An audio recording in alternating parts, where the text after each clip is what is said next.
Good morning, all of you. Now, today we are discussing about liquefaction. तो earthquake engineering में ये topic अक्सर कभी कभी 5 नंबर में, कभी कभी छोटा 2 नंबर का भी क्वेश्चन आता है। तो इम्पॉर्टेंट ये नहीं कि कितने नंबर का क्वेश्चन आता है, इम्पॉर्टेंट ये है कि इसको जानना बहुत ज़रूरी है। ठीक है, तो हम इसको डिस्कस करेंगे। लिक्विफैक्शन क्या होता है, कितने टाइप का होता है, और साथ ही साथ इसको हम किस प्रकार से रोक सकते हैं। ठीक है, तो डिटेल में पढ़ते हैं। लिक्विफैक्शन ऑकर व्हेन वाइब्रेशन और water pressure within a mass of soil causes the soil particle to be lose contact with one another. ठीक है, as a result the soil behaves like a liquid, has an inability to support weight and can flow down very gently slopes. This condition is usually temporary and is most often caused by an earthquake vibration, water saturated field or unconsolidated soil. तो देखिए होता क्या है कि जब भी liquefaction होगा soil के अंदर, तो पहली चीज़ तो उसका बिहेवियर जो है वो हमेशा लिक्विड की तरह फ्लो करेगा। ठीक है, मतलब उसके अंदर एक ऐसी प्रॉपर्टी आ जाएगी कि वो अपने अंदर जो भी स्ट्रेंथ है, ठीक है, जो भी उसकी बेयरिंग कैपेसिटी है वो ख़त्म हो जाएगी। ठीक है, और धीरे धीरे क्या है वो उसका बिहेवियर जो है एकदम जस्ट लाइक ए लिक्विड, और लिक्विड की तरह बिहेव होगा। तो ये होता क्या है, ठीक है, कैसे होता है, जैसे वाइब्रेशन हुआ, ठीक है, या water pressure with in A soil with in A mass of soil, दो तीन रीज़न हो सकते हैं लिक्विफैक्शन होने के। तो जब जो भी दो पार्टिकल्स के बीच में जो कांटेक्ट होता है, जो भी सॉइल पार्टिकल्स होते हैं उनके बीच जो कांटेक्ट होता है, तो वो कांटेक्ट जो है एक प्रकार से ख़त्म हो जाता है। ठीक है, तो देखिए it's means liquefaction is a phenomena in which the strength and stiffness of a soil is reduced. तो क्या कम हो रहा है, स्ट्रेंथ और स्टिफनेस जो है इस प्रोसेस में कम हो जाता है बाय अर्थक्वेक शेकिंग और अदर रैपिड लोडिंग। तो जो भी अर्थक्वेक शेकिंग होगी या रैपिड लोडिंग हो, जो भी बहुत सारे रीज़न हो सकते हैं इसके होने के, लिक्विफैक्शन होने के। तो ओवरऑल अगर हम शॉर्ट लाइन में डिस्कस करें कि मतलब क्या है ये, तो एक प्रकार से उसकी स्ट्रेंथ और स्टिफनेस बिहेवियर जो है वो कम हो रही है और सॉइल जो है लिक्विड की तरह बिहेव कर रहा है। अब liquefaction and related phenomena have been responsible for tremendous amount of damages in historical earthquake around the world. अब आपको अगर आप हिस्ट्री में जा कर के देखें तो जितने भी डैमेजेस हुए हैं ड्यू टू अर्थक्वेक, तो उसमें सभी ऑलमोस्ट मुझे बताऊंगा कम से कम 70 to 80% केसेस आपको ऐसे मिल जाएंगे जहाँ पे लिक्विफैक्शन एक बहुत बड़ा रीज़न था।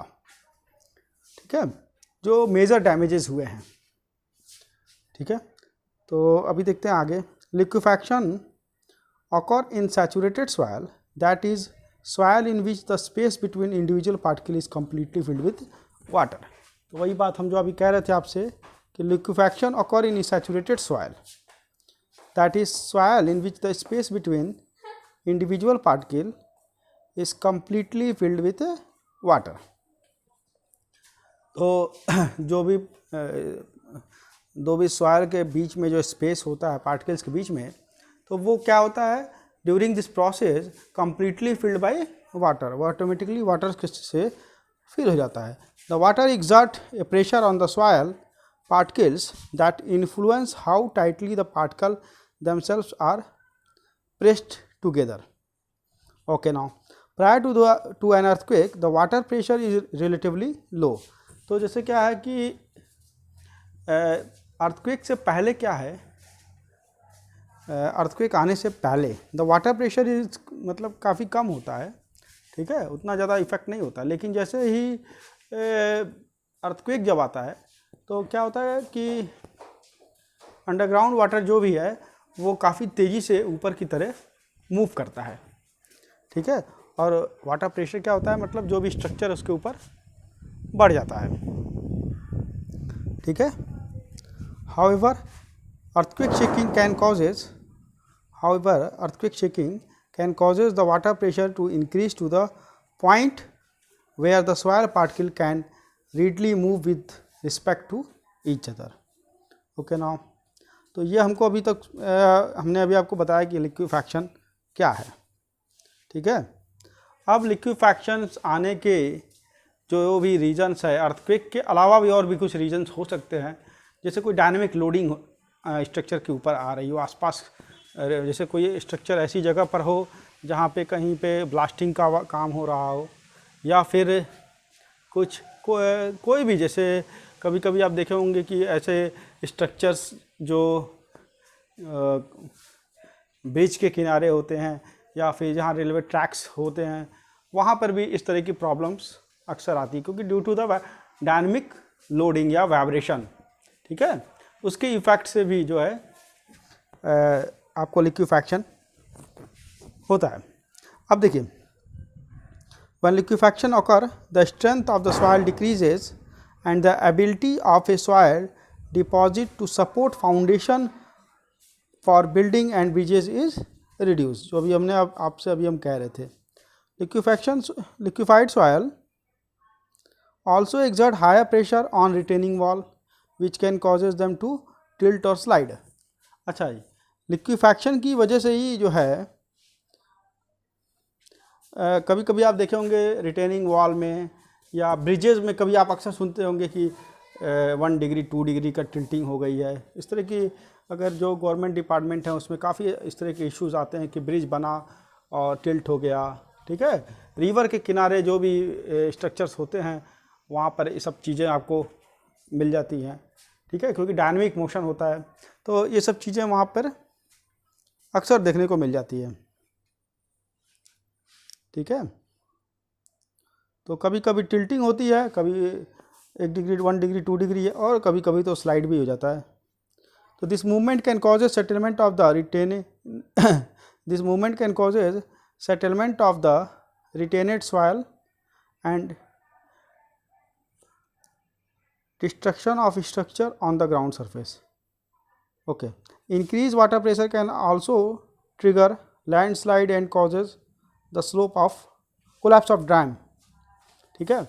तो ये भी बहुत जैसे मास कॉन्क्रीटिंग जहाँ पे हम बात कर लें, जैसे डैम का स्ट्रक्चर है, ठीक है, तो वहाँ पर भी ये सब इश्यूज आते हैं वाटर प्रेशर की। जैसे वाटर प्रेशर बढ़ेगा तो लिक्विफैक्शन का इफ़ेक्ट आएगा वहाँ पर भी। तो जैसे एक अर्थक्वेक आया था, आपको याद होगा, सन 1971 में सैन फर्नांडो अर्थक्वेक जो था, उसमें भी इसका इफ़ेक्ट देखा गया था। अब लिक्विफैक्शन को हम जो है कितने पार्ट में डिवाइड करते हैं, तो जनरली 2 लिक्विफैक्शन के पार्ट हैं। एक होता है फ्लो लिक्विफैक्शन और दूसरा होता है साइक्लिक मोबिलिटी। दोनों ही काफ़ी इम्पॉर्टेंट हैं और उसके बारे में देखिए हमने यहाँ पे डिस्क्राइब किया है, साइक्लिक फ्लो लिक्विफैक्शन क्या है और साइक्लिक मोबिलिटी क्या है, ठीक है। तो दोनों थोड़ा सा हम हल्का सा डिस्कस करेंगे इसके बारे में, अदरवाइज़ वीडियो बहुत लंबा हो जाएगा, तो इसको ध्यान में रखते हुए, ठीक है।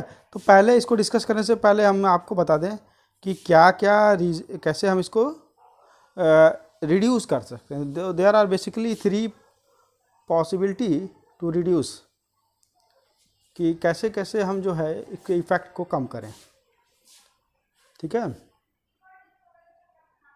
तो avoid liquefaction susceptible soil.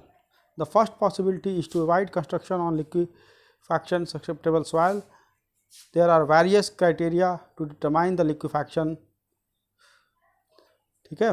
By characterizing the soil as at a particular building site according to these criteria, one can decide if the site is susceptible to liquefaction and therefore unsuitable for the desired structure. ठीक है. तो बहुत सारी techniques है. पहले तो हम एक ये भी है कि ऐसे स्ट्रक्चर्स को ऐसी जगह पे स्ट्रक्चर्स बनाने से अवॉइड करें जहाँ पे लिक्विफैक्शन की पॉसिबिलिटीज़ है. अगर हमें बनाना भी पड़ रहा है तो उनकी बेरिंग कैपेसिटीज़ को कैसे हम इम्प्रूव करें. ठीक है. क्या उसमें ऐसी क्या कौन सी मटेरियल्स हैं, ठीक है, जो इंसर्ट्स करके हम उसकी स्ट्रेंथ को और बेहतर बनाएं. ठीक है. तीसरी चीज़, कभी कभी हम उसमें बहुत सारे पाउडर्स और मार्केट्स में बहुत सी ऐसी चीज़ मिल जाती है हमके, जिसको हम यूज़ करके, जैसे लाइम का भी यूज़ करते हैं और सम टाइम कुछ सीमेंट्स पार्टिकल और बहुत सी चीज़ें हैं जिसको मिक्सिंग करके हम जो है उसकी स्ट्रेंथ को इम्प्रूव करते हैं. ठीक है.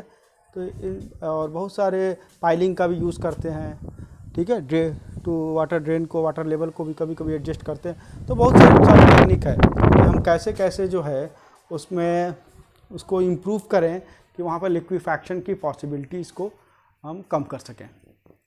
तो अभी हम इस पर तो बात नहीं करेंगे कि कैसे कैसे, बहुत सारा जैसे हमने यहाँ पे 2-3 रीज़न दिया है, बट बहुत उसके अलावा भी बहुत सी टेक्निक्स है जो हम लिक्विफैक्शन को रिड्यूस कर सकते हैं. ठीक है. तो अभी हम बात करेंगे कि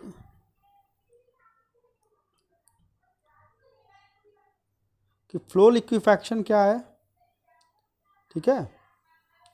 तो देखिए, flow liquefaction is a phenomena in which the static equilibrium is destroyed by static or dynamic load in a soil deposit with low residual strength. Okay. ठीक है. तो फ्लो लिक्विफैक्शन में क्या होता है, स्टैटिक इक्विलिब्रियम जो होता है वो डिस्ट्रॉय हो जाता है बाय समटाइम स्टैटिक लोडिंग और समटाइम डायनामिक लोडिंग. तो देखिए नीचे लिखा, हमने मेंशन किया, residual strength is the strength of A liquefied soil. Static loading for example can be applied by new building on A slope that exert additional force on the soil beneath the foundation. Earthquake, blasting and pile driving are all example of dynamic load that could trigger flow liquefaction. तो ये सब बहुत सारे reason होते हैं flow लिक्विफैक्शंस होने के. ठीक है.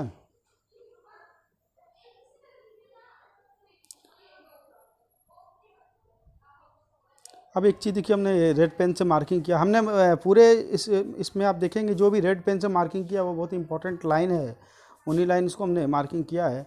तो failure caused by flow liquefaction are often characterized by large and rapid movement. ये बहुत इंपॉर्टेंट पॉइंट है.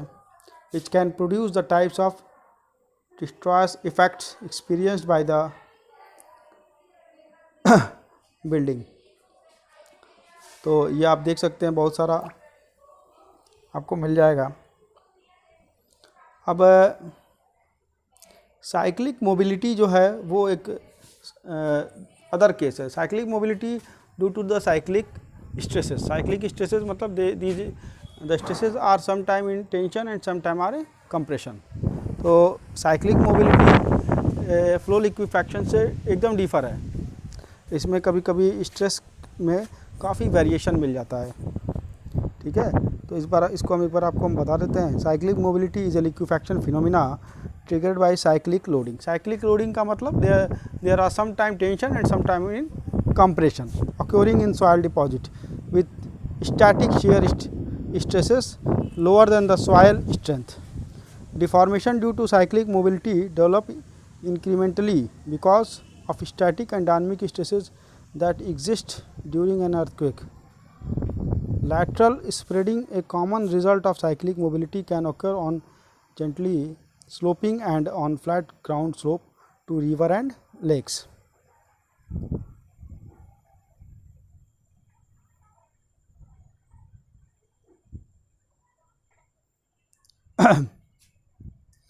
देखिए नीचे एक पॉइंट हमने मेंशन किया है, the flow can occur both during and after an earthquake.